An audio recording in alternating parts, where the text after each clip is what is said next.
মনে করতো মাদ্রাসা শিক্ষা ব্যবস্থায় একজন শিক্ষার্থী গড়ে উঠবে নৈতিকতা সমৃদ্ধ, যা যে কোনো ধরনের ফ্যাসিবাদের বিরুদ্ধে আন্দোলন গড়ে তুলবে।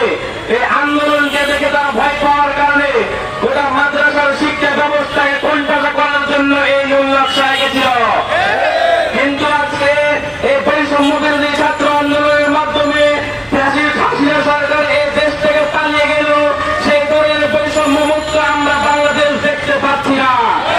আজকে আমাদের শিক্ষক মন্ডলী যারা শিক্ষার্থীদেরকে দীর্ঘদিন থেকে এই দেশকে গড়ার জন্য, একটি নৈতিকতা সমৃদ্ধি জাতি করার জন্য দিনের পর দিন সময় দিয়ে যাচ্ছেন, শিক্ষার্থীদেরকে তুলে ধরছেন, একদম নৈতিকতা সম্পন্ন শিক্ষার্থী গড়ে তুলে বাংলাদেশের সর্বোচ্চ পর্যায়ে পৌঁছানোর চেষ্টা করছেন।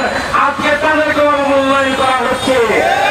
আজকে বলা হচ্ছিল জঙ্গিবাদের কায়েমখানা মাদ্রাসা, কিন্তু আমরা বিগত বছরগুলোতে দেখেছি ইংলিশ মিডিয়াম থেকে পড়ালেখা করে তারা আইএসের উৎখাত ঘটেছে। কিন্তু আপনি প্রমাণ করতে পারবেন না যে মাদ্রাসা শিক্ষা ব্যবস্থায় শিক্ষার্থীরা পড়ালেখা করে সেখানে জঙ্গিবাদের উত্থান ঘটেছে। সুতরাং আমরা স্পষ্টভাবে জানিয়ে দিতে চাই, আজকে যে অনশন ধর্মঘট চলছে এটা একদম যৌক্তিক, এবং বর্তমান সরকারকে আমরা বলে দিতে চাই ছাত্র শিবির এই যে ধর্মঘট চলছে তাদের সাথে একত্রতা প্রকাশ করছি।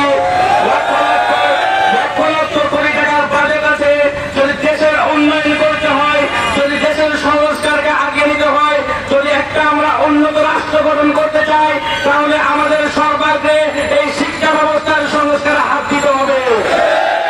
আমাদের যদি শিক্ষা ব্যবস্থার সংস্কারে হাত না দেয় তাহলে এই দেশের সংস্কার শুরু হয়েছে বলে জাতি মেনে নেবে না। আমরা চাই আবারও সেই জাতিকে এই মাঠে নামায়েন না।